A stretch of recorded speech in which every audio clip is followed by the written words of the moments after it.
இன்னைக்கு சீக்கிரமே கிளம்பிட்ட மாதிரி இருக்கு. ஆமா மகா, இன்னைக்கு ஆபீஸ்ல ஆடிட்டிங் இருக்கு. அதுவும் இல்லாம அப்பா நேத்து பாலை குடிச்ச மாதிரி நைட்டு சீன் போட்டார்ல. இப்ப அங்க என்ன நடக்குன்னு தெரிஞ்சுக்கணும்ல. அதான் அப்படியே அப்பா ரூமுக்கு போற மாதிரி போயிட்டு அப்படியே ஆபீஸ் கிளம்பலான்னு இருக்கேன். ஏங்க, இனிமே இங்க அந்த மாதிரி பேசாதீங்க. ஒவ்வொரு செவருக்கும் காது இருக்கு. அது என்னமோ உண்மைதான். ஏங்க, நானும் வரட்டா? இல்ல மகா, நீ இப்ப உடனே வந்தனா எல்லாருக்கும் சந்தேகம் வர ஆரம்பிச்சிடும். நீ இப்பெல்லாம் வர வேண்டாம். ஒரு 1 hour கழிச்சு அப்புறமா போய் பாரு, சரியா? அதுவும் அப்பா ரூமுக்குன்னு போகாத. சும்மா ஹாலுக்கு போற மாதிரி போ. யாராவது ஏதாவது விஷயம் சொன்னாங்கன்னா என்ன ஏதுன்னு போய் பாக்குற மாதிரி அப்பவும் பாரு, சரியா? சரிங்க. ஹாப்பியா இரு மகா. இனி எல்லாமே நமக்கு நல்லதுதான் நடக்கும். யாரும் எதுவும் பண்ண முடியாது. சரிங்க, நீங்க பார்த்து போயிட்டு வாங்க. கவனமா இருங்க, சரியா? அதெல்லாம் நான் பாத்துக்கிறேன். நீ தேவையில்லாம கவலைப்படாத. ஒழுங்கா நேரத்துக்கு சாப்பிடு, சரியா? சரிங்க. நல்லா ரெஸ்ட் எடு மகா. நான் உனக்கு ஒரு 10 மணிக்கு ஃபோன் பண்றேன். இப்படிதான் சொல்வீங்க. ஆனா கார்ல ஏறின உடனே ஃபோன் பண்ணுவீங்க. அப்புறம் கம்பெனி வாசல்ல நுழைஞ்ச உடனே ஃபோன் பண்ணுவீங்க. அப்புறம் மீட்டிங் ஆரம்பிக்கிறதுக்கு முன்னாடி ஃபோன் பண்ணுவீங்க. அப்புறம் மீட்டிங் முடிஞ்ச பிறகு ஃபோன் பண்ணுவீங்க. ஐயோ மகா, கார்லன்னு சொன்ன உடனே தான் ஞாபகம் வருது. என்னன்னே தெரியல, நேற்று ப்ளூடூத் கனெக்ட் ஆக மாட்டேன்ட்டு. இன்னைக்கு அதை வேற செக் பண்ண கார் அனுப்பணும். ஏங்க, அதை நீங்களே ரீசெட் பண்ண வேண்டியதானே? பண்ணலாம், அதுக்கு ஒரு டைம் போகுமே. அதுவும் சரிதான். சரிங்க, அதெல்லாம் ஒன்றும் ப்ராப்ளம் இல்லை. நீங்க ஆஃபீஸ் போன பிறகு ஃபோன் பண்ணுங்க. சரி மகா, அப்ப பார்த்து கவனமாயிரு. நான் போயிட்டு வரேன். சரிங்க. Good morning. Good morning. என்னடா இன்னும் கிளம்பாம நிக்கிற? அண்ணே, ஏதாவது நியூஸ் வருமான்னு பார்த்துட்டு இருக்கேன். உத வாங்க போறேன், போய் கிளம்பு. டேய் ஜேம்ஸ், டேய் ஜான். குட் மார்னிங்மா. என்னம்மா? Good morning. ஏன் உன் அண்ணன் என்கிட்ட பேச மாட்டானா? என்ன சொல்லுங்க. உங்க அப்பா கண்ணே முழிக்க மாட்டேங்கிறாரு. என்னன்னே தெரியல. கை காலெல்லாம் ஒரு மாதிரி இருக்கு. நைட்டு நல்லா தான் என்கிட்ட பேசிட்டு இருந்தாரு. அப்புறமா தூங்க போறேன்னு சொல்லிட்டு போனாரு. இப்போ வரைக்கும் எழும்பல. எனக்கு என்னமோ மாதிரி இருக்கு. டாக்டரை கூப்பிடலாமா அப்படின்னு பாக்குறேன். என்ன சொல்றீங்க? என்ன சொன்னீங்க? அப்பா கண்ணே முழிக்க மாட்டேங்கிறாரா? ஏன் எங்க அப்பாக்கும் எதுவும் கொடுத்துட்டீங்களா என்ன? வாய மூடு. அவரு ஏன் புருஷன். அவருக்கு நான் எதை கொடுக்க போறேன்? அறிவு கட்டத்தனமா எதையாவது பேசிக்கிட்டு இருக்காத. ஏன் நீங்க மகாக்கு அப்படி கொடுக்க நினைச்சவங்க தானே? பின்ன எங்க அப்பாக்கு கொடுக்க மாட்டீங்கன்னு எப்படி நம்ப முடியும்? எங்க அப்பாக்கு மட்டும் ஏதாவது ஆச்சு, நான் உங்க யாரையும் சும்மா விட மாட்டேன். பாருடா எப்படி சொல்லிட்டு போறான்னு. பெத்த தாய் மேல பழி போட நினைக்கிறான். இவம்லாம் பிள்ளையா? பொறுமையா இருங்கம்மா. அப்பாக்கு என்னாச்சு என்னன்னு சொல்லுங்க. நேத்து என்ன கொடுத்தீங்க? என்ன சாப்பிட்டாரு? டேய், சாயங்காலமா என் கையால பால் தான் வாங்கி குடிச்சாரு. நானும் அவரும் ஒன்னா உட்காந்து தான் பேசி சிரிச்சிட்டு இருந்தோம். அப்பா அவர் சொன்னாரு, நான் மருமக பேர்ல சொத்து எழுதி வச்சு தப்பு பண்ணிட்டேன் எஸ்தர். உன்னை நம்பாம இருந்தது எவ்வளவு பெரிய துரோகம். நான் உன்னை நம்பி இருக்கணும். நீ என் பொண்டாட்டி. பசங்க பார்க்கலனாலும் நீ தானே என்ன பாப்ப. நான் உன்னை புரிஞ்சிக்காம வாழ்ந்துட்டேன். இந்த சொத்தை பூரா உன் பேர்ல மாத்தி எழுதுறேன்னு சொன்னாருடா. அப்படிதான் பேசிட்டு இருந்தாரு. பாலை குடிச்சாரு. எங்க பாலை தூசி விழுந்த மாதிரி இருக்கு, கொடுங்க மாத்தி தரேன்னு சொன்னேன். அதெல்லாம் வேண்டான்னு குடிச்சாரு. குடிச்சிட்டு ஒரு மாதிரி இருக்கு, படுக்க போறேன்னு போனவர் தான். இப்போ வரைக்கும் எழும்பல. மணி 8 ஆகுது. என்னடா எலும்ப மாட்டுக்காரேன்னு எழுப்பிக்கிட்டு இருக்கேன். ஆனா கை காலெல்லாம் கொஞ்சம் சில்லுன்னு இருக்கு. பல்ஸ் எல்லாம் நார்மலா தான் இருக்கு. ஆனா ஒரு மாதிரி இருக்காரே அப்படின்னு உங்ககிட்ட வந்தா என்ன கண்டுபிடி பேசுறான். சரிம்மா, அப்பாக்கு ஒண்ணு ஆகாது. என்னன்னு போய் பாப்போம் வாங்க. எனக்கு பயமா இருக்குடா. அவரு என்ன நினைச்சே கவலைப்பட்டுட்டு இருந்தாரு. எனக்கு அதுதான் மனசு தாங்க மாட்டுக்கு. அவர் ஏன் புருஷன். அவருக்கு நான் ஏதாவது கொடுக்க நினைப்பனா? ஐயோ அம்மா, அண்ணன் ஏதோ கோவத்துல சொல்லிட்டு போறான். அண்ணனுக்கு தான் எப்பவும் அப்பா மேல அதிக பாசம்னு உங்களுக்கு தெரியும்ல. அதுக்காக இப்படி சொல்லுவானா? அவன் ஏன் பிள்ளை. என்ன புரிஞ்சிருக்கணும். அவன் என்ன புரிஞ்சிக்கவே மாட்டேங்கிறான். ஏன் இப்படி இருக்கான்? ஏன் புருஷனுக்கு நான் எதையாவது கொடுக்க பாப்பனடா. சரிம்மா, பொறுமையா இருங்கம்மா. என்ன ஏதுன்னு போய் பாப்போம் வாங்க. சரிடா. அப்பா ரெடியா? அம்மா வர சத்தம் கேக்குது. சும்மாடா. அப்பா என்னப்பா ஆச்சு உங்களுக்கு? அப்பா என்னாச்சுப்பா? மாமா, மாமா என்னாச்சு மாமா? மாமா, மாமா கண்ணு முடிச்சு பாருங்க மாமா. மாமா என்னாச்சு மாமா? அப்பா அப்பா எழும்புங்கப்பா. அப்பா உங்களை இப்படி பார்க்க முடியல. எழும்புங்கப்பா. ஏங்க, என்ன இப்படி கல்லு மாதிரி நின்னுட்டு இருக்கீங்க? உடனே டாக்டருக்கு ஃபோன் பண்ணுங்க. இல்ல இருக்கு. அப்பாக்கு இப்படி இருந்த உடனே அம்மா டாக்டருக்கு ஃபோன் பண்ணிருக்காங்க. டாக்டர் வந்துட்டு இருக்காரு. சரிங்க, நான் போய் சூடா ஏதாவது குடிக்கிறதுக்கு எடுத்துட்டு வரேன். அதெல்லாம் ஒண்ணு வேண்டாம். அவருக்கு ஏன் கையால தான் கொடுப்பேன். ஏன் நீங்க கொடுத்ததெல்லாம் பத்தாதா? கடைசியா எங்க அப்பாக்கு நீங்க தான் பால் கொடுத்திருக்கீங்க. எதையோ கலந்து கொடுத்திருக்கீங்கன்னு நான் சந்தேகப்படுறேன். எங்க அப்பாக்கு ஏதாவது ஆச்சு, உங்க யாரையும் நான் சும்மா விட மாட்டேன். டேய் ஜான், அவ உன் அம்மா. அதுவும் இல்லாம அவளுக்கு கட்டின புருஷன். அதுக்கப்புறம் தான் உங்க எல்லாருக்கும் அவர் அப்பா. இங்க பாரு, அம்மாவை இப்படி சொல்லாத. வாய மூடிட்டு மரியாதையா போங்க. நானே ஆத்திரத்துல இருக்கேன். என் ஆத்திரத்தை குழப்பாதீங்க. வந்துட்டாங்க பெருசா. இங்க பாருங்க, உங்க எல்லாராலையும் தான் எங்க அப்பா இப்படி இருக்காரு. எங்க அப்பாவோட நிலைமைக்கு உங்க அக்காவும் நீங்களும் தான் காரணம். நீங்க 2 பேரும் இல்லனா எங்க அப்பா சந்தோஷமா நிம்மதியா இருப்பாரு. ஒண்ணு, எங்க அம்மா எங்க அப்பா வாழ்க்கையில வந்ததுனால எங்க அப்பா இப்ப படுத்த படுக்கையா இருக்காரு. பத்தாதுக்கு நீங்க அங்க இருந்து இங்க வந்து கூட்டைய குழப்பறீங்களா, அதனாலயும் அவர் மன உளைச்சலால இப்படி ஆயிட்டாருன்னு நினைக்கிறேன். ஆனா எங்க அப்பாக்கு மட்டும் நீங்க ஏதாவது துரோகம் பண்ணிருக்கணும், எதையாவது கலந்துருக்கணும் பால்ல. அப்புறம் நான் உங்க யாரையும் சும்மா விட மாட்டேன். என்ன பாக்குறீங்க? எங்க மாமா சந்தோஷமா நிம்மதியா தான் இருந்தாரு. நீங்க எல்லாரும் தான் இதுக்கு காரணம். மரியாதையா தூர போயிருங்க. அக்கா, நான் வெளியே இருக்கேங்க்கா.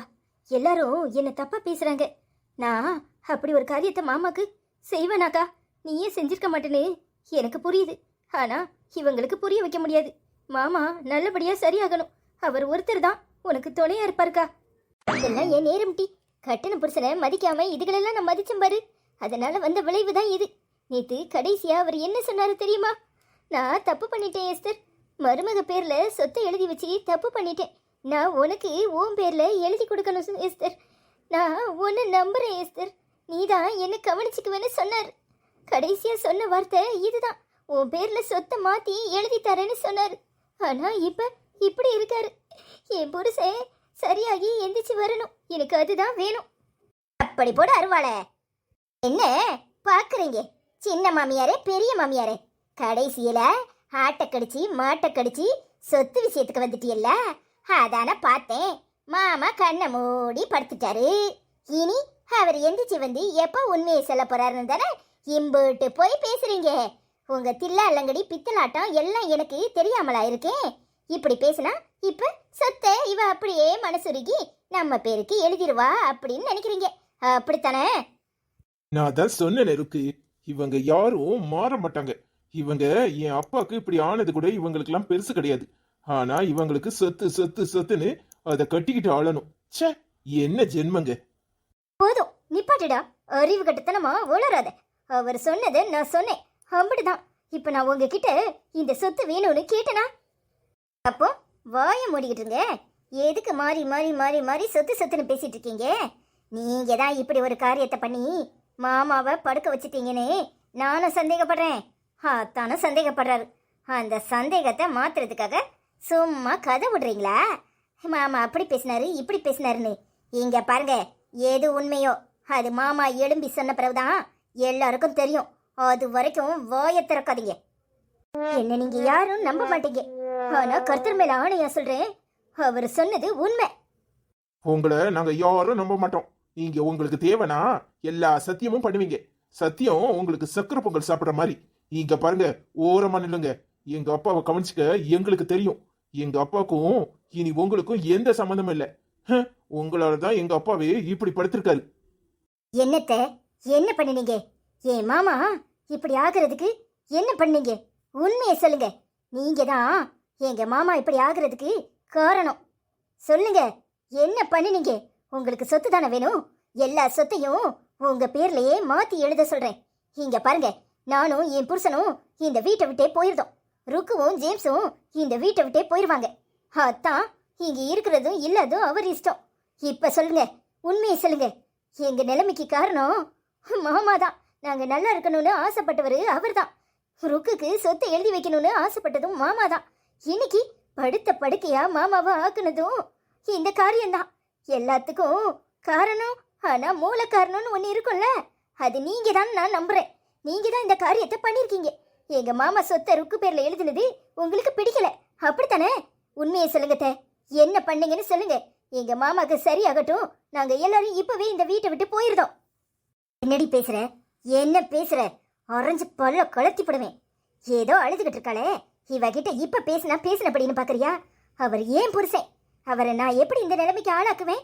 இங்க பாருங்க, அவர் என்னனாலும் பண்ணியிருக்கட்டும். அதுக்காக அவரை நான் பழி வாங்குவேனா? நீங்க எல்லாம் பண்ணுவீங்க. இங்க பாருங்க, நீங்க புருஷன்னாலும் பாவப்பட மாட்டீங்க, கட்டின தாய் தகப்பனா இருந்தாலும் பாவப்பட மாட்டீங்க. உங்களை பத்தி எங்களுக்கு நல்லாவே தெரியும். யாரு உங்களை புரிஞ்சுக்கிட்டாங்களோ இல்லையோ, நான் நல்லாவே புரிஞ்சுக்கிட்டேன். இங்க பாருங்க, நீங்க சொத்தை கேட்டு என்கிட்டே பேசினவங்க தானே? என் தங்கச்சி கிட்ட இருந்து சொத்தை வாங்கி கொடுன்னு சொன்னவங்க தானே நீங்க? உங்களுக்கு இந்த சொத்து மேலதான் அலாதி பிரியம்னு எனக்கு நல்லாவே தெரியும். இங்க பாருங்க மாமா, இப்ப சரியாகட்டும். இந்த நிமிஷமே நானும் ஜானும் இந்த வீட்டை விட்டே போயிடுறோம். இனி எப்பவுமே இந்த வீட்டு வாசப்படியே மிதிக்க மாட்டோம். இந்த சொத்துல எங்களுக்கு எந்த பங்கும் இல்லைன்னு இப்பவே கையெழுத்து போட்டு தரோம். ஆனா மாமா இப்ப எழும்பணும். உண்மையை சொல்லுங்க, நீங்க தான் மாமாவோட இந்த நிலைமைக்கு காரணம். உங்களை இப்பவே பிடிச்சி ஜெயில தள்ளவும் என்னால முடியும். என் மாமாக்கு மட்டும் ஏதாவது ஆச்சு, நீங்க யாரும் சும்மா இருக்க மாட்டீங்க. உங்க யாரையும் நான் சும்மா விட மாட்டேன். இப்பவே உங்க எல்லாரையும் வீட்டை விட்டு துரத்திடுவேன். என்னம்மா பேசுற? உனக்கு அவர் மாமனாரு, ஆனா எங்க அக்காக்கு புருஷன். எங்க அக்காக்கு இல்லாத அக்கறை உங்களுக்கு எப்படிமா வரும்? சும்மா எதையாவது பேசணும்னு பேசாத. எங்க அக்கா ஏற்கனவே மனுஷன் நொந்து இருக்கா. அவளை மேல மேல நோக்கடிக்காத. வாய மூடு. நீ எல்லாம் பேசவே கூடாது. நீ பேசுறதுக்கு இந்த வீட்டுல யாரும் உனக்கு உரிமை கொடுக்கல. என் பிள்ளைய கலைக்க நினைச்ச நீ பேசுறியா? நீ எல்லாம் பேசுனா இங்க யாராவது கேட்பாங்களா? ஒழுங்க மரியாதை வாய மூடிட்டு போயிரு. உன் அக்கா தங்கச்சி உறவெல்லாம் இந்த வீட்டுக்கு வெளியே வச்சுக்க. இங்க எதையாவது பேசிக்கிட்டு இருந்த ஆரஞ்சு பல்ல கலத்தி போடுவேன். நானே ஆத்திரத்துல இருக்கேன். என் மாமாவை இப்படி படிக்கையில தள்ளிட்டு அக்காவும் தங்கச்சியும் நாடகமா போடுறிய நாடகம். டாக்டர் வந்து பார்த்துட்டு என்னன்னு சொல்லட்டும், அப்புறம் இருக்கு. உங்க யாரையும் நான் சும்மா விட மாட்டேன். ஏங்க வாங்க. டாக்டர் வந்து பார்த்துட்டு போட்டும், அப்புறம் இருக்கு உங்க எல்லாருக்கும். என்ன பாக்குறீங்க? குட்ட குட்ட குனிஞ்சுக்கிட்டு இருப்பவா இப்ப எப்படி பேசுறான்னு பாக்குறீங்களா? எங்க அக்காவை பத்தி உங்களுக்கு சரியா தெரியல. அதான் உங்க ஆட்டத்தெல்லாம் அவகிட்ட காட்டினீங்க. இங்க பாருங்க, உங்க வாலெல்லாம் ஒட்ட நறுக்கி போடுவா, நறுக்கி. ஒழுங்கு மரியாதையா இருந்துக்கோங்க. அதான் மாமாக்கு என்னன்னு டாக்டர் வந்ததும் பார்த்துட்டு சொல்லுங்க. அப்புறம் வச்சுக்கிறேன் இவங்களுக்கு கச்சேரியை. நீங்க பக்கத்துல இருந்து என்ன ஏதுன்னு பாருங்க. மாமாக்கு இன்னைக்கே சரியாகணும். மாமா கண்ணு முழிக்கணும். அப்படி கண்ணு முழிக்கல இவங்க யாரையும் நாங்க சும்மா விட மாட்டோம். நீ போருக்கு, நான் பாத்துக்கிறேன். ஆமா, எந்த டாக்டருக்கு ஃபோன் பண்ணாங்க? உங்க ஃபேமிலி டாக்டரா? நல்லா இழிச்சு இழிச்சு உட்காந்து இவங்க பேசிக்கிட்டு இருக்கு அந்த டாக்டரா? அந்த டாக்டர் இவங்களுக்கு சாதகமா தானே பேசுவாரு. இங்க பாருங்க, அந்த டாக்டர் வர வேண்டாம்னு சொல்லுங்க. வேற டாக்டர் வர சொல்லுங்க. சரி ருக்கு, நீ போ, நான் பாத்துக்கிறேன். இதெல்லாம் தேவையாமா? மருமக கையால இப்படி அசிங்கப்படணுமா? ஏமா இப்படி இருக்கீங்க? நல்லா இருந்த மகா நீயும் பேசுறதுக்கு இப்படி தோண்டி விட்டுட்டீங்கல்ல. எல்லாத்துக்கும் காரணம் நீங்க தானே. தாத்தா தாத்தா, என்னாச்சு தாத்தா? உனக்கு தாத்தா, உனக்கு உடம்பு சரியில்லைன்னு எல்லாரும் சொல்றாங்க. எனக்கு கஷ்டமா இருக்கு. நீ ஏன் தாத்தா? உனக்கு எதுவும் ஆகாது சரியா? ஜீசஸ், எங்க தாத்தாக்கு எதுவும் ஆக கூடாது. எங்க தாத்தாக்கு சீக்கிரமே சரியாயிடணும் சரியா? எங்க தாத்தா என்கிட்ட பேசணும், சிரிக்கணும். எங்க தாத்தா எனக்கு வேணும். எங்க தாத்தா நல்ல தாத்தா தெரியுமா? யாச்சி, நீ அழாத. அதெல்லாம் தாத்தாக்கு ஒண்ணும் ஆகாது சரியா? நீ சும்மா அழுதுட்டே இருக்காத. நீ தாத்தா நல்லா பேசி சிரிக்கும் போது நீயும் சிரிச்சிருக்கணும். இப்போ தாத்தா படுத்த படுக்கையில இருக்கும்போது நீ இப்படி அழுதுட்டு இருந்தா தாத்தாக்கு ஏதாவது தெரியுமா? இப்படி தேவையில்லாம அழாத சரியா? தாத்தாக்கு ஒன்னும் ஆகாது சரியாயிரும். இந்த ஜாக்சன் தாத்தாவை நல்லா பாத்துக்குவேன். சரிடா, தாத்தாக்கு ஒன்னும் ஆகாது. நீ ஸ்கூல் கிளம்பிட்டல அப்போ. சரி சரி, நான் பாத்துக்கிறேன். நீங்க கவலைப்படாம எல்லாரும் தாத்தாவை நல்லா பாத்துக்கோங்க. எப்பா, நீ நல்லா பாத்துக்கோ சரியாப்பா? சரிடா, நீ கிளம்பு. அடிப்பாவி, என்னமா நடிக்கிற? ஆஸ்கார் அவார்டே கொடுக்கலாம் போல இருக்கு. ஏய், எங்க அப்பாவோட நீ நடிப்புல மிஞ்சிருவ போல இருக்கு. இருக்கும். என்னமோ சொல்லுவாங்களே, ஆடுற மாட்டை ஆடித்தான் கறக்கணும், பாடுற மாட்டை பாடித்தான் கறக்கணும்னு. அந்த மாதிரி தான் இது. நானும் எத்தனை நாளைக்கு தான் பொறுமையே இருக்கிறது? இவங்க திருந்துவாங்கன்னு பார்த்தா யாரும் திருந்துற மாதிரி தெரியல. அதான் இந்த சாக்கு. ஏங்க, இனியெல்லாம் வாய மூடிட்டு இருக்க போறதில்ல. இவங்களை கூடிய சீக்கிரம் திருத்தி ஆகணும். அப்பதான் இந்த குடும்பத்துக்கு நல்லது. அதுதான் சரி மகா. நேத்து கொஞ்சம் மட்டும் அசந்திருந்தா எங்க அப்பா உண்மையிலே இந்த பாலை குடிச்சு இன்னைக்கு எங்க அப்பாவோட நிலைமை என்னவா இருக்கும்? இவங்களை யாரையும் சும்மா விடக்கூடாது. ஆமாங்க, இவங்களை பயம் காட்டி காட்டி மிரட்டி ஸ்ட்ரெஸ் ஆக்கி வச்சுக்கிட்டே இருக்கணும். அடுத்த கட்டமா இவங்க எதுவுமே செய்ய முடியாதபடி, யோசிக்க முடியாதபடி இவங்களை பண்ணணும். அப்பதான் இந்த குடும்பம் உருப்படும். ஆமா மகா, டாக்டர் கிட்ட போன் பண்ணி சொல்லியிருக்கேன். நாளைக்கு லேப் ரிசல்ட் வந்துரும் அப்படின்னு சொல்லியிருக்காருல்ல. வரட்டும். அப்புறமா இவங்களை அடிக்கிற அடியில இவங்க எல்லாரும் பயந்து நடுங்கணும். டாக்டரை ஃபுட் பாய்சன் ஆயிருக்குன்னு சொல்லியிருக்கேன். அதனாலதான் கை காலெல்லாம் இழுத்துருக்கு, நடக்க முடியாதபடி ஆயிட்டாரு, படுத்த படுக்கை ஆயிட்டாருன்னு சொல்லியிருக்கேன். எல்லாரையும் நாம அடிக்கிற அடி நாளைக்கு பெரிய அடியா இருக்கணும். இவங்க அதுல இருந்து மீளவே முடியாதபடி, ஐயோ நம்ம கொடுத்த சாப்பாடுனாலதான் இப்படி ஆயிட்டுன்னு கண்டுபிடிச்சிருவாங்களோன்னு எல்லாரும் நடுங்கணும். ஆமாங்க, இதுலயும் உங்க சித்தியும் உங்க அம்மாவும் கூட்டு கலவாணியா, இல்ல உங்க அம்மா மட்டும் செஞ்சாங்களா, இல்ல அந்த எலிசபெத்தும் இதுல உடந்தையா அப்படின்னு தெரியணுங்க. எலிசபெத் உடந்ததானே, அவ தானே பவுடர் வாங்கிட்டு வரேன்னு சொல்லியிருக்கா. ஆனா எங்க அம்மாவும் சித்தியும் உடந்தையான்னு தெரியணும். எங்க அம்மா மட்டும் இதுல இருக்காங்களா, இல்ல எங்க சித்தியும் சேர்ந்துதான் இதை செஞ்சிருக்கான்னு தெரியணும். ஆமாங்க, இவங்க எல்லாரையும் நாம அடிக்க போற அடியில இவங்க பயந்து நடுங்கி, ஐயோ நம்மளை எங்க போலீஸ்ல பிடிச்சு கொடுத்துருவாங்களோ, நம்ம எந்த சமயத்திலயும் மாட்டிக்குவோமோன்னு பயந்து பயந்து சாப்பிட முடியாம திண்டாடணுங்க. ஆமா மகா, நீ சொல்றதுதான் சரி. என்ன காஞ்சிட்டப்பா, தாத்தாக்கு உடம்பு சரியில்லை, நீ இப்படி நின்னு துடிச்சிட்டு இருக்க? ஏய், என் பொண்டாட்டிக்கிட்ட நின்னு சிரிக்கிறது கூடவா தப்பு? தாத்தாக்கு உடம்பு சரியில்லைதான், மனசு கஷ்டமா தான் இருக்கு. ஆனா டாக்டர் வந்து பாத்துட்டு போயிருக்காருல, எல்லாம் சரியாயிரும். எல்லாருக்கிட்டையும் கதை விடுற மாதிரி என்கிட்ட கதை விடாத. டாட்டாக்கு அப்படியெல்லாம் எதுவும் இல்லை, டாட்டா நல்லா தான் இருக்காருன்னு எனக்கு நல்லாவே தெரியும். நீ சும்மா என்கிட்டயும் காதில பூசி விட்டுலான்னு நினைச்ச, அது நடக்காது. பாவி, என்னடா சொல்ற? தாத்தா தண்ணி அடக்கும்போது என்ன தாத்தா உனக்கு நிஜமாவே உடம்பு சரியில்லையா இல்ல நடிக்கிறியான்னு காட்டனா, டாட்டாவே உண்மையை சொல்லிட்டாரு. டேய், தாத்தா நல்லா தான் இருக்கேன், ஆனா ஜான் சொல்லி தான் நடிச்சிட்டு இருக்கேன், சத்தம் போடுறாதே சொன்னாரு தெரியுமா? அடப்பாவி, ஏண்டா? டேய், உன்கிட்ட சொன்னா ஊர் புறம் தெரிஞ்சிருமே. அதெல்லாம் சொல்ல மாட்டேன் தெரியுமா? ஏன்னா ஆட்சி செடி ஆகணும், ஆட்சியை செடி பண்ணதுக்கு இதுதான் ஒரே வழின்னு எனக்கு யாருக்கனவே தெரியும். யாருக்கனவே எங்க அப்பாட்டே சொன்னேன் தெரியுமா? மகாச்சிட்டி, நீ கவலைப்படாத, நீ நல்ல டெரர் மாதிரி பேசி சரியா? நான் யாருக்கிட்டையும் சொல்லவே மாட்டேன். டாட்டா மட்டும் என்கிட்ட சொல்லல, நேற்று எங்க அப்பாவும் அம்மாவும் பேசிட்டு இருக்கும்போதே கேட்டுட்டேன் தெரியுமா? அதான் அப்படியே ஆட்சிக்கு முன்னாடி வந்து அப்படியே பில்டப் பண்ணேன். தாத்தா உனக்கு சீக்கிரமே சரியாயிடும், ஜீசஸ் உன்னை சரி பண்ணிடுவாரு, கவலைப்படாத தாத்தான்னு சொன்னேன் தெரியுமா? உடனே ஆச்சும் தாத்தாக்கு நிஜமாவே உடம்பு சரியில்லைன்னு நம்பிட்டு தெரியுமா? நம்ம மூச்சே விட மாட்டேன், நீங்க யாரும் வெளியில சொல்லிடுவேன்னு பயப்படாதீங்க சரியா? சூப்பரா செல்லம். நீங்க ரெண்டு பேரும் பேசிட்டு இருங்க, நான் போயிட்டு வரேன். குட் நைட் சித்தப்பா. குட் நைட் சித்தி. குட் நைட் செல்லம். குட் நைட் டா. சித்தப்பா, நீ நாடத்தோட போய் தூங்கு, குட்டி பாப்பாவும் தூங்கணும்ல சரியா? சரிடா. சரி மகா, வா ரெஸ்ட் எடு. சரிங்க. ஏங்க இவன் யாருக்கிட்டயும் சொல்லிட மாட்டானே? அதெல்லாம் சொல்ல மாட்டான். நீயும் நானும் வாய் வளர்னாலும் வளருவோம், அவன் வளர மாட்டான். அவன் எப்படிப்பட்ட ஆள்னு உனக்கு தெரியாதுல்ல, நாளைக்கு அவனை பத்தி சொல்றேன். இங்க பாரு, நான் இந்த வீட்டை விட்டு வந்து தனியா இருக்கும் போதே அவன் எத்தனை தடவை என்ன வந்து பார்த்துப்பான் தெரியுமா? ஆனா வீட்டுல எல்லாரும் எங்கடா போன அப்படின்னு கேட்கும்போது என்னெல்லாம் உருட்டுவான் தெரியுமா? அவன் எல்லாத்தையும் சமாளிச்சிருவான், நீ அதை பத்தி எல்லாம் கவலைப்படாத. சின்ன பையன்ல, அதான் கேட்டேன். சின்ன பையனா? 4 பேரை தூக்கி முழுகிருவான். அவன் எப்படிப்பட்ட ஆளுன்னு உனக்கு சரியா தெரியல. அவன் ரொம்ப பக்குவமானவன். அவன் யாருக்கிட்டையும் எதையும் சொல்ல மாட்டான், மூச்சு கூட விட மாட்டான். இப்ப வந்து சொல்லிட்டு போறான் பாரு, இதுக்கப்புறம் இதை பத்தி பேசவே மாட்டான். உண்மையிலே ஜாக்சன் சூப்பருங்க, எனக்கு அவனை ரொம்ப பிடிச்சிருக்கு. உனக்கு மட்டுமா? எங்க வீட்டுல எல்லாருக்கும் அவனை பிடிக்கும். சரிங்க, வாங்க நம்ம போய் ரெஸ்ட் எடுப்போம். சரி மகா.